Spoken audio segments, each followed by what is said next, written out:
Your shadow is divine. What is our shadow? It is the parts of us that have been demonized, shunned, and not fully accepted. It is the parts of us that people have told us, have tried to convince us are unimportant, made us to feel as though, we weren't deserving of something, that we didn't hold any place in a certain area of our lives. So when you think about the shadow, there can be no light without shadow. And we're not talking about darkness, because darkness is different from shadow. Dark is the absence of light. It is, if you're thinking about it in a human sense,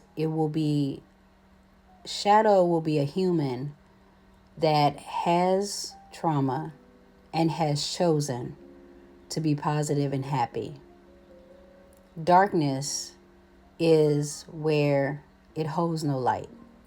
So it's normally a person that lives in complete vengeance, who has no intent of doing anything that would even resemble the light, because all their actions will look like they want people to suffer and pay for what they've been through. So back to our shadows, because our shadows are the things that are shamed and guilted. And shame and guilt are projections from the outside of us. We don't shame and guilt ourselves unless we're taught to. So if you've been shamed or guilted because your lips are big, or you have freckles, or because of how your skin looks, you can be basically shamed or guilted in your own community, your own culture, but you will always find a people, a collective that will love those things that people have shunned, disliked, because normally their dislike and the things that they shun, they normally focus on the things that hold the most light for you.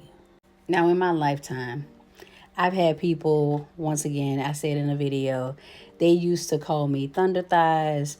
They used to sing a song. Um, they used to call me Popcorn Booty because I was a little girl who had a round butt.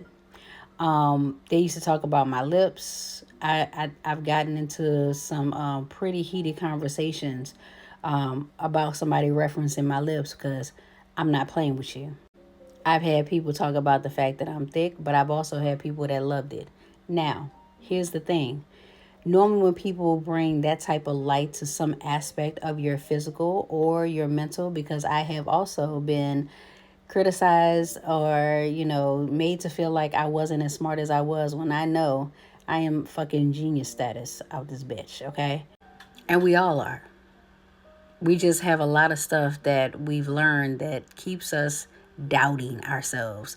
But this innate knowledge that we have, genius. So back to our shadow is divine. Our shadow is our true divinity. Why else would somebody make light of it or shame us for it or guilt us for it? Having the audacity to speak up, that's light. That's divine.